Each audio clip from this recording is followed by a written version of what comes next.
Bix 你好，今次係我哋第一次合作。2026年上半年，美股、美元都一枝獨秀，我諗大家都好想知道究竟下半年嘅走勢又會係點呢？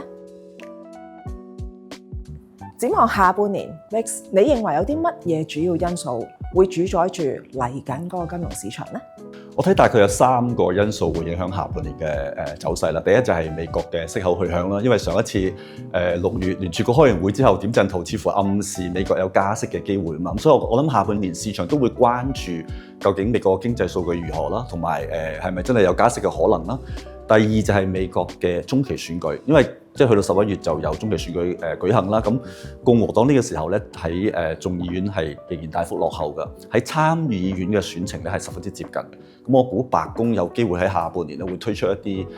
經濟措施啦，嘗試去挽回個民望。咁第三方面我睇就係我哋自己中國個經濟形勢，因為第二季嘅中國經濟增長有少少放緩，樓市復甦都係比較疲弱嘅。咁所以我估咧下半年嘅中央即係政治局有機會會推出一啲所謂刺激內需啦，同埋財政政策上咧會推出一啲支持內需嘅措施，或者有貨幣政策都有啲放鬆嘅可能。咁上述嘅因素對美元究竟有乜嘢影響呢？而我哋最關心嘅人民幣究竟又會點樣呢？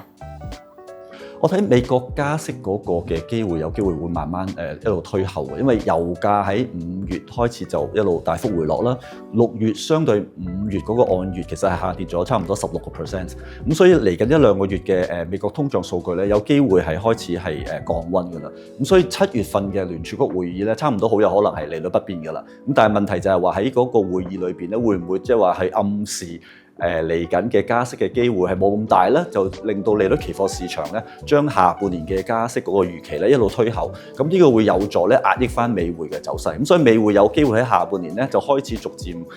見頂回落啦。而人民幣嘅走勢咧係繼續偏強嘅。我諗因為第一外貿上嘅盈餘仍然都係十分之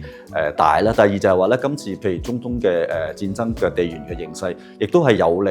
人民幣國際化啦，同埋喺即係話全球去美元呢一個咁嘅趨勢上面咧，係增持人民幣。嚟到重頭戲啦，究竟全球嘅科技股嘅升勢，究竟可唔可以持續？而對美股、港股又會係有咩影響呢？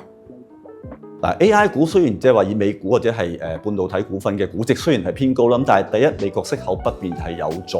AI 股咧個估值慢慢收復。咁第二我亦都預計頭先提到即係話美國息口大致係不變嘅。第三我預計咧白宮會推出一啲刺激經濟措施，包括埋入股